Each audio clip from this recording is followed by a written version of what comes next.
There has been many candidates for the most evil company in history, from the British East India Company to the American United Fruit Company, now Chiquita. Also, nowadays people call Nestle the worst. But in this discussion, a German company you might be familiar with tends to escape this debate. I am talking about Bayer. Bayer's slogan is "Science for a Better Life." But today, we will learn how in the 80s, Bayer knowingly transmitted HIV to unsuspecting, innocent people in the US and then to the rest of the world. In this episode of Late Night Research. 1981 is the year the HIV epidemic started in the Western Hemisphere. The popular belief was that only homosexual men got the disease and not much was understood on how it was transmitted. However, hundreds and then thousands of people started getting HIV.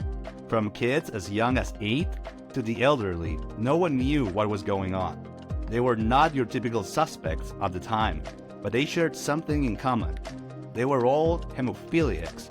Hemophilia is a disease where a person has excessive bleeding because they lack a protein in their blood that helps the clotting of blood. So they normally inject themselves with plasma products sold by pharmaceutical companies as often as 3 times a week. These products tend to be extremely expensive for the patient. So, what happens when those products are sourced from someone that has HIV? The entire batch of plasma is infected, and when hemophiliacs inject themselves with the medicine, of course, they get infected as well. Now, normally a company would want to come clean and recall the product immediately, but not Bayer. There is an internal memo on 1983 where one of the managers acknowledges that their plasma products give AIDS to their consumers. But in public, in fear of losing customers, Bayer kept insisting that the product was safe and that people were overblowing AIDS and acting irrationally. Some other companies found out that if you heated the blood before sending the batch, the virus would disappear from the product, but this would be, of course, more expensive. So, Bayer was the last pharmaceutical company to introduce the heating procedure and continued producing the old product since it was cheaper to make. That was until 1985, when the FDA made Bayer comply to the heating of the product before sending it out. The decision of the FDA made Bayer sit with a lot of unsold inventory of the old product. And, yet again, internal documents revealed that they knowingly decided to dump the AIDS-tainted medicine to less developed countries, where they didn't have this requirement of heating the product before, fooling distributors, telling them that the medicine was fine. Ultimately, they sent the medicine to Asia and Latin America. After 1985, when the first AIDS test was available, there was a class action lawsuit against Bayer.